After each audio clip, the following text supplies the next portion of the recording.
This is Plant-Based Briefing. How much iodine do you need? Sources and strategies for optimal health. Part 1 by Ocean Robbins at foodrevolution.org. I'm Marian Erickson. This is the Curated Content Plant-Based Podcast, where I narrate a variety of articles on plant-based and vegan living with permission in about 10 minutes or less every weekday. And today's is longer than that, so it's a two-parter.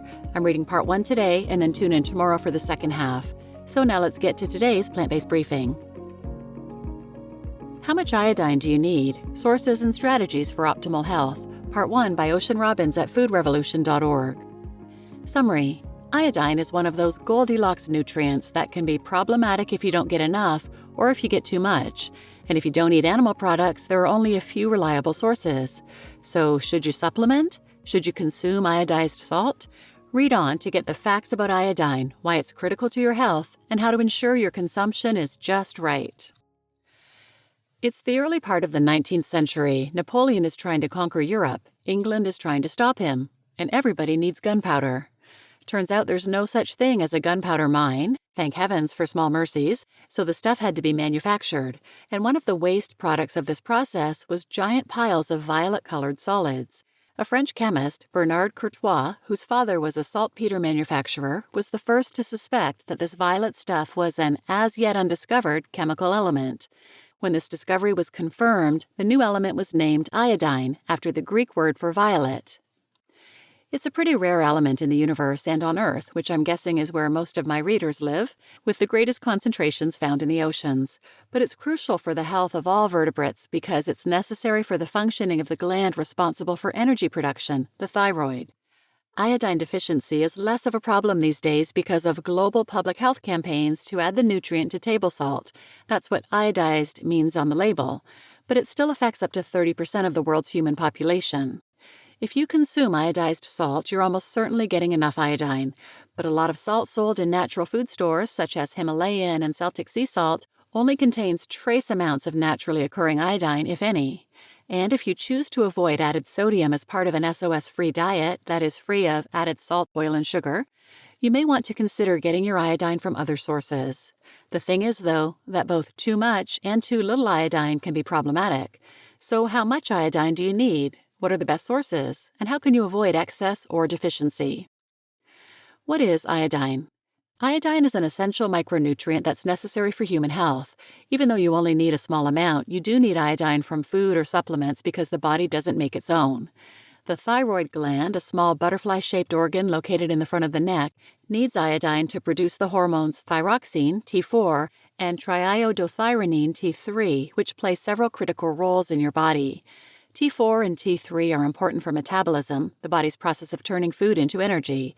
They help maintain the body's temperature, heart rate, and energy levels.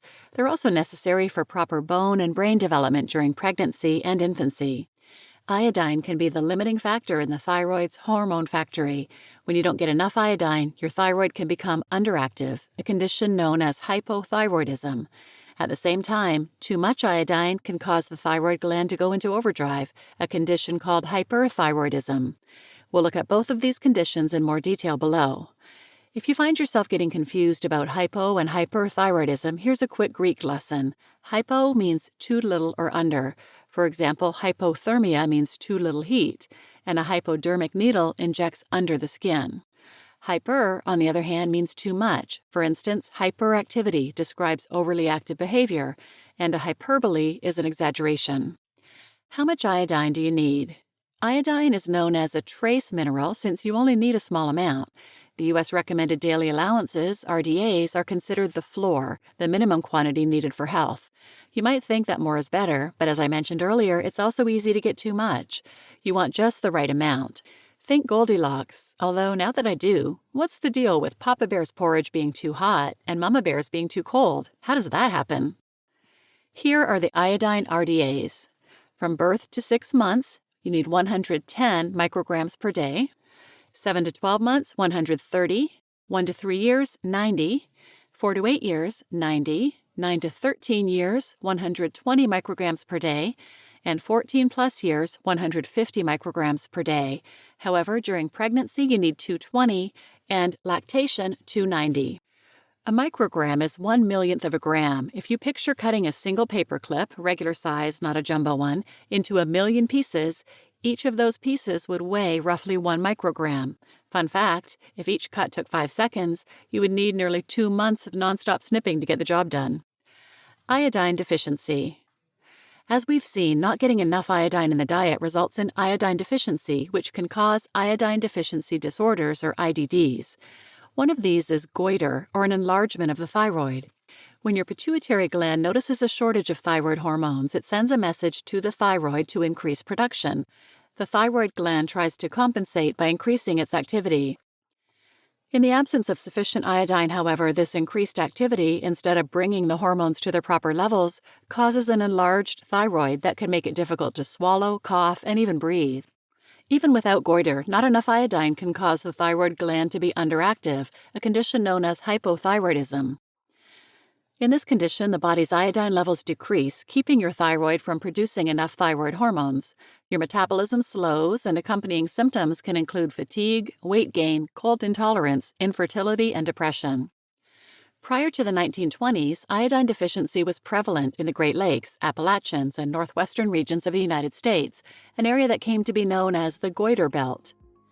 A survey conducted in Michigan in 1923 found that in some regions, around 60% of the population suffered from goiters, including children. This finding led to a concerted public health campaign to add iodine to the food supply. The campaigners hit upon salt as the simplest, most effective delivery mechanism for the mineral. The implementation of these salt iodization programs worldwide has reduced the incidence of iodine deficiency, but 30% of the world's population is still at risk. Mild to moderate iodine deficiency not only remains common, but appears to be increasing, especially during pregnancy, when needs are the highest. In pregnancy, iodine deficiency is defined as an iodine level in the urine of less than 150 micrograms per liter.